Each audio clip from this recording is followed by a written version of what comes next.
La monnaie commune, j'ai dit au Mali, le Mali a déjà essayé sa monnaie.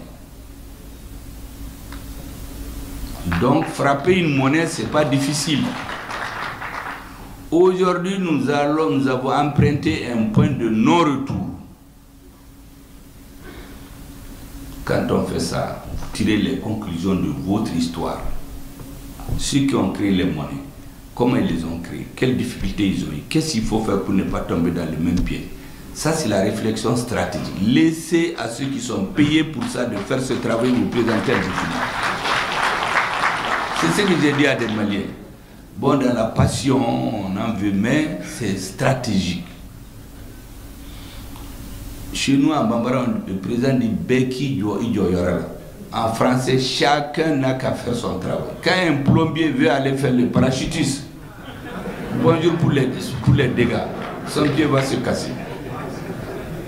Et lorsque un biologiste qui élève et teste les serpents venimeux, il veut aller faire le chirurgien ou soigner les yeux des gens quelque part, je ne suis pas sûr que ça va marcher.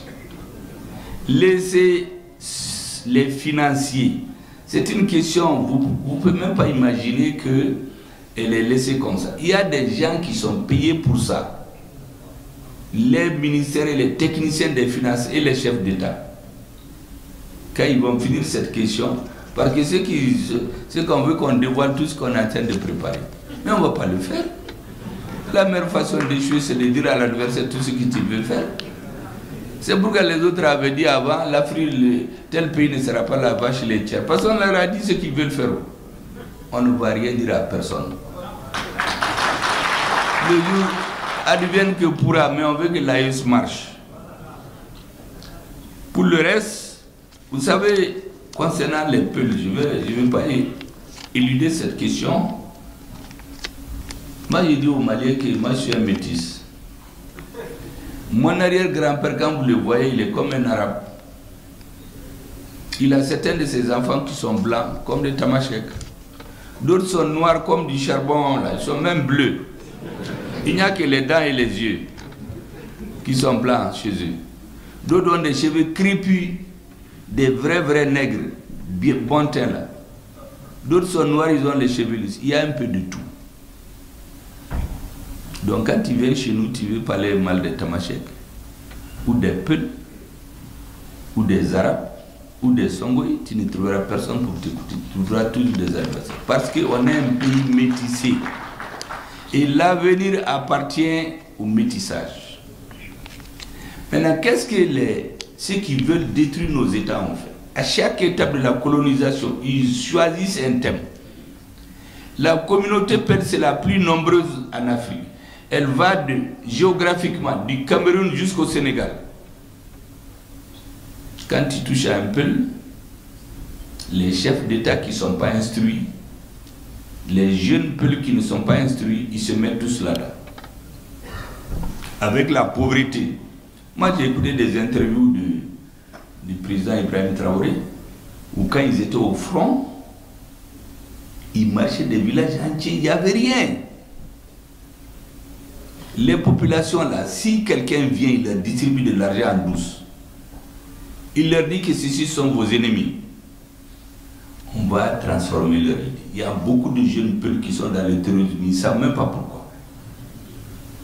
Moi, j'ai vu des présidents en Afrique qui se sont mis, parce qu'ils sont peuples, à quitter le Burkina.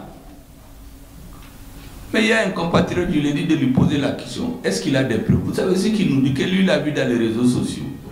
Mais ça, c'est quoi ça? Un président qui accuse un autre État à partir de ce qu'il a vu dans les réseaux sociaux, parce que lui, il est Peul. C'est fait exprès pour qu'on tombe là. Quand les colonisateurs sont venus, ils ont eu toutes les difficultés avec les Peuls. C'est des gens guerriers qui n'acceptent pas la soumission. Les colonisateurs pendant 70 ans n'ont jamais eu la paix avec les Peuls. Donc ils se sont dit, inoculons le venin. Parce que le sang, quand tu coûtes, c'est du venin. Les Peuls du Mali qui ont vécu avec les Dogons pendant plus de 1000 ans, Ils se sont mis à les tuer. Au début, vous savez ce qu'ils faisaient? On tuait les chefs religieux Peuls et les chefs de village. 2015, 2016, les premiers morts ont fui, ils sont allés au Burkina. L'étape suivante. Donc quand tous les Peuls ont commencé à prendre peur, on va travailler le cerveau des jeunes, que c'est leur affaire. Maintenant ils viennent, ils mettent le feu, ils tuent les Dogons, ils courent pour aller se cacher dans les hameaux Peuls. Le Dogon dont on a tué le père est convaincu que c'est le Peul qui tue son père. Eux aussi ils s'organisent, ils tombent sur des Peuls, ils les tuent. Une fois que le sang coule, c'est du poison. Et ce monsieur qui dit qu'il est Peul, ça s'étend jusqu'au Cameroun, jusqu'en Afrique. Tous les chefs d'État d'origine Peul se mêlent là-dedans. On a fait une affaire d'une communauté. En fait, c'est pour embraser l'Afrique. Des jeunes bergers Peul sont embobinés là-dedans. Dans l'EIGS, on les voit derrière leurs animaux. Il y a des ONG dont leur rôle, c'est de faire des enveloppes et les distribuer dans les nord du Mali et du Niger. Tous les mois, il y a des gens qui ne travaillent même pas. Ils ont tous les mois des enveloppes. On vient les voir. Ils vont voir des bergers qui n'ont rien, ils leur donnent un peu d'argent, des armes, ils recrutent d'un pays à l'autre. Comment vous pouvez comprendre cette histoire-là du Cameroun jusqu'au Sénégal? Les Peuls. Donc les gens par solidarité, les intellectuels, les avocats, les bergers, tout le monde rentre là-dedans.